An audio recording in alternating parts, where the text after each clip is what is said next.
From the Chris Williams portfolio blogs, this is youtube.com/Mr. Chris After 2004, in association with the Kansas Stuck on You eBid shop.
Do join me every Tuesday on justin.tv/Mr. Chris After 2004.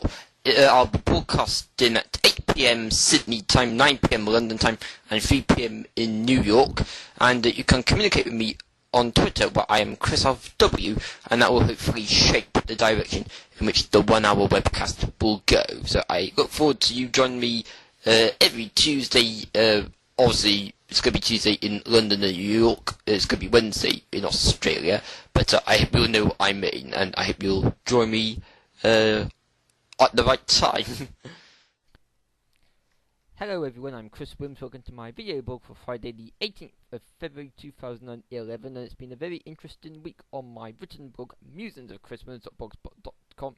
We've had record viewing figures, but there's a spot of controversy, all because of me saying with proof that I was bullied in Cardiff University, and that's how the week started. Of course, those who say I wasn't bullied, they got into a bit of a battle with me in midweek, but now the week has ended with the University Ombudsman getting involved in it. They are more than happy to investigate, so hopefully common sense will prevail.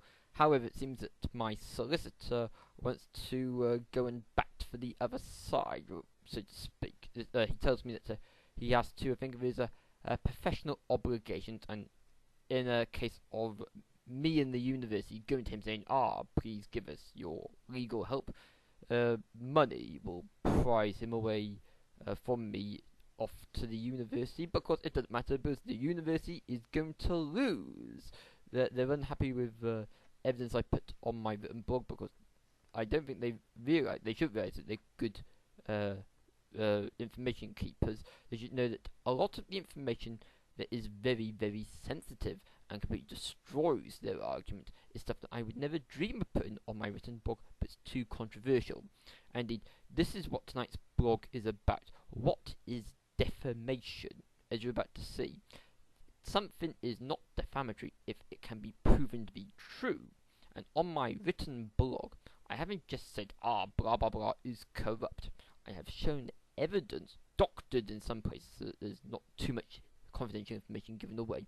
You get to see yourself what I am talking about, and you will evidently agree with me that there is bullying going on towards me and corrupt practices that should be investigated. However, I have been threatened by these organisations. They say, get your evidence off, or we will do you unless you comply, that sort of thing. Well, I refuse to be bullied by their threats. I think that I am going to achieve justice after many years of fighting the university. So, indeed, let's get on with the definition of defamation. Everybody's reputation is precious. The law of defamation operates to ensure that an individual can take action to vindicate their reputation if it is unjustly attacked. There are two types of defamation: libel, which covers permanent publications such as written allegations or allegations broadcast on the television, radio or a website. Slander, which covers spoken words or gestures. Do I have a claim for defamation? You have a claim if you can prove that defamatory allegations about you have been published to a third party. When is an allegation defamatory? A defamatory statement is one which lowers you in the estimation of right-thinking members of society, disparages you in your business, trade, office or profession, exposes you to hatred, ridicule or contempt, or causes you to be shunned or avoided. The correct meaning to be attributed to a defamatory statement is often an important issue in a claim. The words complained of must be put in the full context of the publication, and issue of any hidden meanings, apparent only to those with certain knowledge, must also be considered. Are you identifiable from the publication? When you are named or photographed in the publication, no issue of identification arises.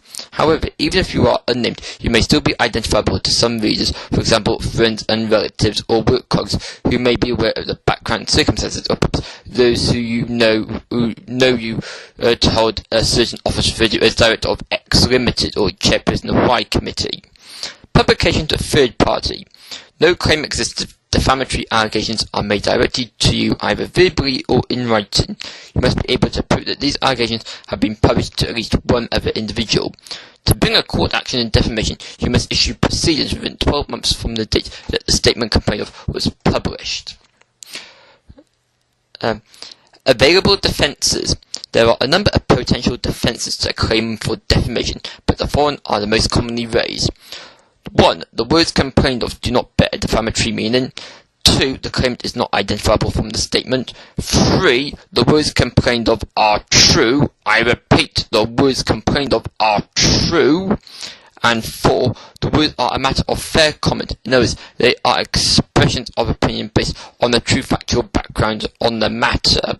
I might repeat that as well, but I think the third one is the one that interests me the most. There's a bit more. Yeah, I'll continue that fourth one. The words are a matter of fair comment. In other words, they are expressions of opinion based on a true factual background on a matter of public interest. The test is whether a fair-minded person could honestly express their opinion on the proved facts. It is possible to defeat this defense by showing that a defendant not generally hold the view he expressed. 5. The words complained of are protected by absolute privilege. Absolute privilege is a public policy defense to enable society to function and allows complete freedom of speech in certain circumstances. This is particularly the case during judicial or quasi-judicial proceedings. Fair and accurate reports of such proceedings or statements and documents prepared in the course of a police investigation. 6. The words complained of attract qualified privilege. This defense protects individuals who can show that they have a duty to make the defamatory allegations to another person who had a corresponding interest in receiving the information. This defense covers situations such as making a complaint about someone in their professional capacity. I repeat that. It covers situations such as making a complaint about someone in their professional capacity, providing a reference to a new employer, or to a responsible journalist on a matter of public interest. This defense can be defeated if it can be that the publisher knew the words were untrue, were reckless as to their truth, or some other improper dominant motive. What might I recover? A claimant who wins a defamation action can obtain the following remedies from the court. Damages as compensation for the harm done to their reputation and their hurt feelings. The level of damages depends on the seriousness of the allegations and the behaviour of the parties involved. An injunction can be made, which is a court order preventing the defendant from publishing the same or similar defamatory allegations in the future. NB. The court cannot order a defendant to apologise, so this is usually an important part of any negotiations to try and resolve a claim by agreement. That was very interesting. Yes, yeah, well, I done physics at university. I'm so worked up about this issue that I could have done law, but I feel that I'm building my confidence and able to stand up for my own welfare on this long-running issue. Okay, that's all for this video, but do join for more videos over the next few days, weeks and months, hopefully, but I don't know if spontaneous things are going to be happening that might keep me away from the blogging scene for a while. I might get a job, because I haven't got a job at the moment because of the bullying that happened in university meant that I left without the maximum qualification I was seeking. Had I not been bullied, I might have a job, but no, there's a load of different permutations. Okay, that's all for this video blog. Until next time, it's bye for now. Bye bye.